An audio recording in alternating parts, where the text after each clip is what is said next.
may have heard me commenting in recent weeks that I'm really kind of getting into the holidays this year. And I'm doing this because this year is the first one since 2022 that Terry and I've actually done much celebrating in December, because in 2023, you'll remember that my house was on the market and you didn't know when we were going to be moving. Like, should we celebrate? Should we put up a tree? No, we just like, no.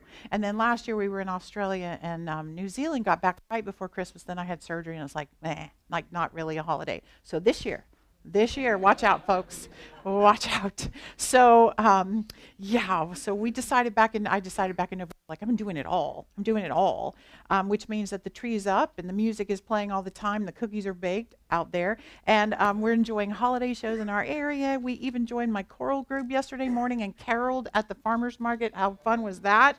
My jolly is like really on. So speaking of Christmas carols, one of the shows that we went to see a few weeks ago was the Sarasota Pops A Christmas Carol concert. It's a retelling of the old Dickens tale of Ebenezer Scrooge. And as I watched the show, I was listening, because I'm always listening for spiritual truth. I'm always listening for the lesson behind things. And this was a combination of like the orchestra playing underneath high school and professional actors kind of acting out this very familiar story.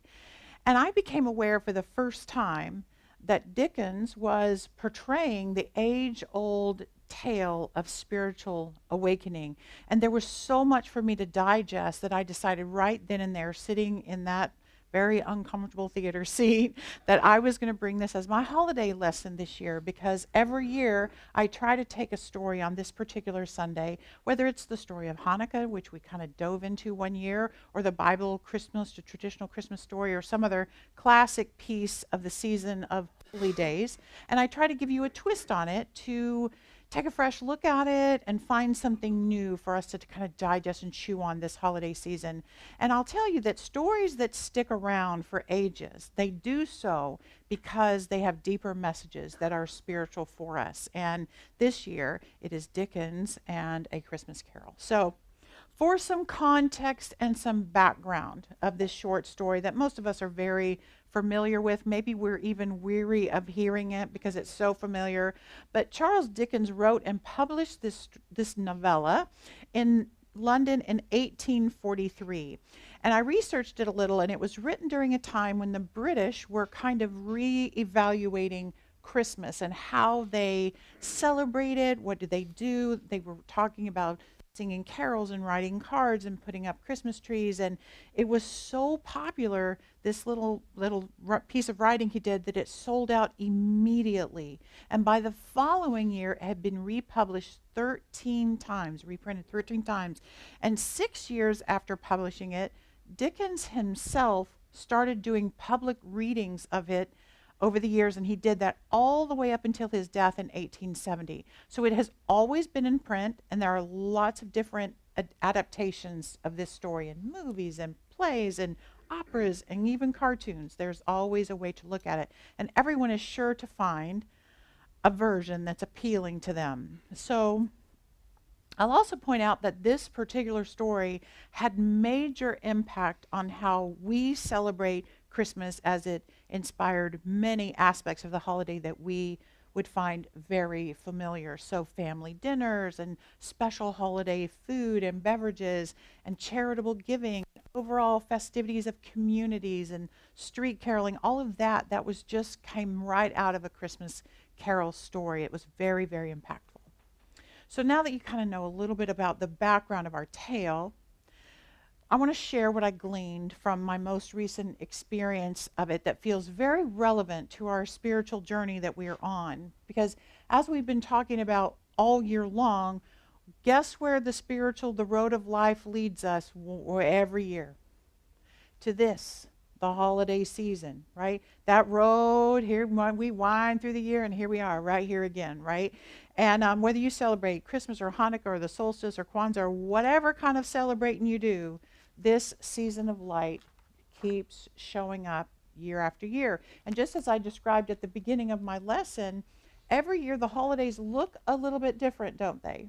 They're just a little bit different, but then there's a whole lot of it that's a heck of a lot the same, right? So the way I see it, every year we get to decide what kind of Scrooge we are going to be. Okay, so Ebenezer Scrooge is one of the most well-known fictional characters in literature. And most of the time when we speak of Scrooge, we use his famous words, which are bah humbug, right? And we think of people who are kind of like Debbie Downers, and we call people Scrooge that are just really not that happy. But that's only one of the aspects of the star of our show. Because Ebenezer Scrooge showed himself to be quite a complicated guy. He was capable of all different ways of being just like we all are. But he distinctly shows three aspects of himself in the story. And we each of us have those same aspects in ourselves. And it's so interesting to me that so many stories have three bears, three little blind mice, there's three aspects of Scrooge. So Dickens writes this to open our tale. Christmas and the end of the year is definitely a time when people try their hardest to begin afresh. A good time, a kind, forgiving, charitable, pleasant time when men and women seem by one consent to open their shut-up hearts freely. So it kind of sets the tone. So at the beginning of the story, we step into this Christmas period of pleasantry and open-heartedness. And it's a very cold Christmas Eve in London when we meet Ebenezer working in his financial business with his very shut-up heart. So Scrooge at this point is an aging miser. He's been living 7 years since his business partner, Jacob Marley, had died. Scrooge at this point hates Christmas. He has 3 different interactions, again the number 3, during this first part of the story. Okay, so let's look at these 3 interactions and see what we can learn from them. First, Scrooge refuses an invitation to Christmas dinner from his nephew Fred, who is this very cheerful and patient man, and he just kind of brushes aside Scrooge's bad attitude, and he maintains his kindness when he leaves Scrooge in his bah humbug demeanor. Fred just walks away. So he refuses an invitation. Second, 2 businessmen come asking for a donation to feed the poor and provide heating on this cold night, and Scrooge just turns them away bitterly. And his third interaction is with his very own clerk, Bob Cratchit. And Bob is leaving work for this Christmas Eve, and Scrooge reminds him, you show up in the morning early. And when Bob reminds Scrooge that it's actually going to be Christmas Day, Scrooge begrudgingly and reluctantly gives him the day off with pay, but he reminded him, you show up the next morning really early, we got to make up for lost time. So those 3 interactions show us a side of Ebenezer Scrooge that makes us kind of cringe, right? They make us cringe. And this is his unawakened self on display. And we cringe because, guess what? We have all of that aspects in ourselves. So Scrooge says this: if I could work my will, every idiot who goes about with Merry Christmas on his lips should be boiled with his own pudding and buried with a stake of holly through his heart. What? So maybe you're feeling like this kind of Scrooge right now, or maybe you realize you can kind of slip into this part of yourself at this time of year. And maybe you don't want to boil someone in their own pudding, but most of us aren't so blatantly kind of bah humbugging, but we all have times when we feel this part of us showing up in the face of pure holiday enthusiasm like the nephew brought to Scrooge, right? This is when you hear holiday music and you're like, Mother of God, would you just stop? It's everywhere. Or you roll your eyes when someone dressed like Derek walks by all festive and you're like, come on, people. Or maybe you scoff at how long the line is to see Santa at the mall. Like, can they back? Yeah, right. So other people's joyful immersion in the holiday spirit makes you recoil. That's this part of Scrooge that lives in all of us, right? And it's our expression at times. It also shows up like it did for Ebenezer when the men came by asking for donations. So the unawakened part of us recoils recoils from requests for support for others and charitable causes. Because guess what? Our belief in lack and scarcity lies just underneath the surface, and it can get exposed so quickly and easily this time of year. It's this part of us that has us kind of scurrying past the Salvation Army thing real about like, oh, like let you go in the other door, and maybe scoffing when someone else cheerfully makes a donation. Like, come on, do you know where that money goes? No, anyway. But Ebenezer didn't stay in this phase of himself for long in the story, because as he leaves his shop to go home alone, he falls asleep, and in his dream he's visited by, guess how many spirits? 3. And I want to offer this part of the story as representing the time in our life when we reevaluate our current trajectory. As we draw to ourselves teachers and lessons and maybe spirits that wake us up to a better part of ourselves. And this part of the story starts when the ghost of his business partner, Jacob Marley, shows up, and he's bound by heavy chains and metal money boxes hanging all over him. And this is what's written. "You are fettered," said Scrooge, trembling. "Tell me why." And Jacob Marley says, "I wear the chain I forged in life," replied the ghost. "I made it link by link and yard by yard. I girded it on of my own free will, and of my own free will I wore it." So Marley is telling Scrooge that he is bound by his life of greed and selfishness. And if Scrooge doesn't pay attention to the spirits who will visit him, he's also going to be cursed to carry an even heavier chain of his own. And his message is one of regret over his lack of awareness during his lifetime. And he wants Scrooge to not have these same regrets. Now, we all have these kinds of messages throughout our lives. We all have them.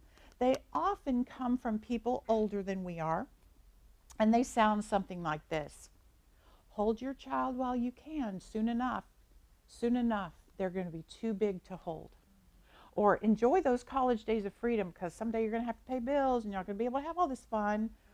Or, just the other day, I said to a person, "Don't let your PTO days go to waste. There's going to be a time when you're going to want more vacation days, right? Don't let them go at the end of this year." Or, "Visit your mom while you can. The conversations must be tough, but someday you won't have your mom," right? So can you think of the last words of wisdom that someone offered you? Did you brush them off and affirm that you knew best for your life, or did you listen to the input, realizing that your soul may have drawn that very angel to you to give you that message at that very moment? Anyway, after Marley leaves in all of his chains, Scrooge dreams or has visions of 3 spirits who represent the past, the present, and the future. And each one of the messages they each had messages to share. And they're messages that we can all benefit from as we are on the path to being the best Scrooge we can be, right? So one of the universal experiences of awakening is to look at the past. We all do that. When we come to spirituality, we're like, we have to look at the past. And Scrooge is taken to scenes of his younger years and the Christmas scenes of yesterday. So he's reminded of his innocent but lonely childhood at a boarding school where he felt neglected and abandoned. He also revisits the relationship with his beloved sister and mother, who are now deceased. And the last scene is one of a work party where he's reminded of how he lost his fiancée, Belle was her name, when she ended their relationship because she knew he would never love her as much as he loved money. And he sees in these scenes how she went on to live her life and have a big family and love in her life without him. So it's interesting that he really visits very, very common things that happen to us. Loss, and the loss of people who have died, and our feelings of childhood neglect, and the things that happen in our childhood. Those are the kinds of things that we revisit when we're wanting to awaken. So as we go on our journey of awakening, it's important to look at Christmas's past and see how we became who we are. So we all have wounding experiences from yesterday, and they live just underneath the surface of our consciousness, and they impact who we show up to be right now. And each memory has wisdom to share, but remember, memories have no power unless we give them the power to determine who we are today. And waking up spiritually is about realizing that today is where we can make changes and be our best selves. So as the ghost of Christmas past goes away, Scrooge is visited by the ghost of Christmas present, where he gets to see how Christmas is actually unfolding for other people in this current day. He gets to go to the market and see people bargaining and buying things for their Christmas dinner, their holiday feast, and he gets to visit his nephew's Christmas party. Remember the one he declined the invitation of? He gets to go visit and watch that. And he's shown the family feast that Bob Cratchit and his employee is having, and he is for the first time shown Tiny Tim, the second most famous person in this Dickens story. So Tiny Tim is seriously ill, and Scrooge is told that Tiny Tim will die unless things change. Then out from underneath the robes of the ghost of Christmas present comes two emaciated children, and their names are Ignorance and Want. And Scrooge is then mocked because he shows concern for these emaciated children in front of him. But he's mocked because he's never supported society's work to address educating the uneducated or providing for those in need, loving those of ignorance and want. He never did it before, so why is he wanting to do it now? So to personalize this for ourselves, what do you think the ghost of Christmas present would show you to help you understand what you're not paying enough attention to at this time in your life? Because we all have this inner nudging, we have these little nudges at this time to have more of this or less of this, to have a better feeling in our lives. And sometimes we don't pay attention to them, right? And as we evolve and want our lives to be more fulfilling, we get ideas that can help us get there. The ghosts of Christmas present show them to us, and they bring messages of what that might look like. And then Scrooge is visited by the ghost of Christmas yet to come, who shows him a Christmas day in the future. Remember this part? The ghost is silent. This one is just, he just points, right? And he points to scenes involving the funeral of an old man. And this old man is so disliked that the only people attending his funeral are business people who have been promised lunch if they'll come to the funeral. So there you go. And then he gets to see the people closest to the old man, like selling his stuff and trying to get money and disposing of his things. And Scrooge is shocked to see the lack of emotion at the death of this man. And he begs the ghost of Christmas yet to come to show him a funeral of emotion and tenderness. And he's shown the family of Bob Cratchit mourning Tiny Tim's death in the future. And so finally this ghost shows Scrooge this neglected grave with a tombstone, and it has Ebenezer Scrooge on it. And when he sees this, Scrooge promises to change his life. And I believe that this is our invitation to look at the trajectory of our choices, especially the impact on our relationships. Because, I often say that the quality of our life depends on the quality of our relationships. And I think the ghost of Christmas yet to come is carrying that message. This is a reminder of the spiritual truth of oneness, because we're all bound together by one human heartbeat, but we have the freedom to hold ourselves separate from it, don't we? The question becomes, how are you holding yourself separate from others? What stands between you and love?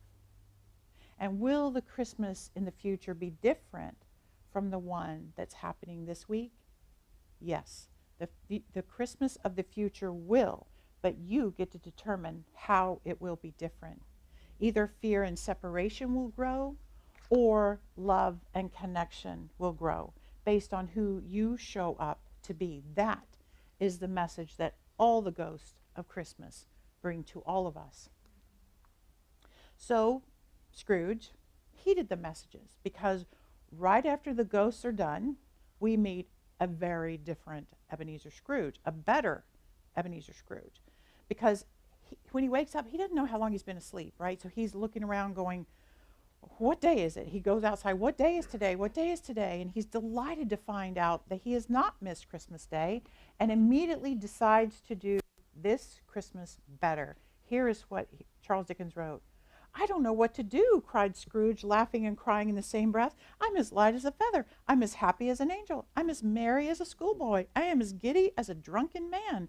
A Merry Christmas to everybody. A Happy New Year to all the world. Hello here. Whoop, hello.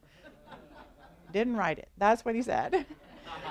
But he does know what to do. He says he doesn't know what to do, but he does. So first he makes a large donation to charity, the very charity that he had denied the day before, to help others who needed resources. He anonymously sends the largest turkey in the shop to Bob Cratchit and Tiny Tim's house for their Christmas feast. And he goes to his nephew's house, the son of his beloved sister that he saw in the Ghost of Christmas Past. And he gets to spend the day at Fred's party. And the following day, when Bob Cratchit comes back to work, what does Scrooge do? He surprises him with a pay increase and vows to become a father figure to Tiny Tim from then on. So Dickens ends the story with the idea that Scrooge goes on to treat others with kindness, generosity, and compassion as he embodies the spirit of Christmas. And that makes so much sense to me. Doesn't it make sense? When we're the awakened version of ourselves, when we are our best selves, we live and we make choices from the spiritual lane of life, and that's exactly how we start showing up. Because suddenly we understand we're all connected. We understand unity, and we know that what we need for ourselves, we must give to others first. That kindness, that generosity, and compassion. And those are all expressions of love. Our highest and best selves are simply that, love. And after his transformation, Scrooge declares, I will honor Christmas in my heart and try to keep it all the year. I will live in the past, the present, and the future. The spirit of all three shall strive within me. I will not shut out the lessons that they teach. And that's the whole thing, is all of our past, our present, our future is all happening. It's all within us. So A Christmas Carol is just yet another version of the story of spiritual awakening. It is the story of redemption. It is a story where we can see ourselves on our journey at some point, and we can see ourselves in every character. And that's what we always do when we're looking at a story metaphysically. What about those other characters? We have all been Jacob Marley, living out the consequences of our choices, bound up in regret, warning others to take a different path. We've been there. We have all been Bob Cratchit, just doing the best we can for ourselves and our families, interacting with employers or other figures of power in our lives who have been less than helpful at times, right? We've all been Tiny Tim, vulnerable and need of a crutch of some kind, dependent on the generosity of others for our well-being. We've all been there. We've all been the nephew Fred, reaching out in kindness over and over again, only to be rejected, yet somehow finding that generous spirit to keep showing up in a loving way, opening the door gladly when the invitation is finally accepted. And yes, we've all been all the different versions of Scrooge, the bitter, confused, stingy, shut down, past Scrooge, the Scrooge in the middle of awakening and learning and figuring things out, the power of our choice, the personal responsibility we have. That part 2 Scrooge, we've been that too. The best news of all is that we all have within us that part 3 awakened Ebenezer Scrooge, who shows up as light and love and generosity in the very spirit of Christmas. So I invite you this week, some point this week, find a version of A Christmas Carol to enjoy this week. You could pick up a copy and read the short story, not my best choice, but perhaps there's a movie version to watch or rewatch. There's just so many to choose from, right? I understand the Muppet version is one of the biggest choice of favorites for families. My personal favorite is the 1988 comedy version called Scrooged. Stars Bill Murray, hysterical, great version. Find one that suits you, but enjoy and listen for that spiritual lesson that Dickens wrote for all of us a very long time ago. And the final iconic quote from Charles Dickens' A Christmas Carol is spoken by Tiny Tim, and it's echoed by the narrator, and is this: God bless us, every one. It concludes the tale of Scrooge's redemption, emphasizing universal goodwill and the true Christmas spirit. So in closing, here's the full concluding passage. He writes, "He had no further intercourse with spirits, but lived upon the total abstinence principle ever afterward. And it was always said of him that he knew how to keep Christmas well. If any man alive possessed the knowledge, may that be truly said of us and of all of us. And so, as Tiny Tim observed, God bless us, every one." So from my heart to yours, I hope you keep the truest Christmas spirit alive in you this year and every Christmas yet to come. God bless us, everyone. And so it is.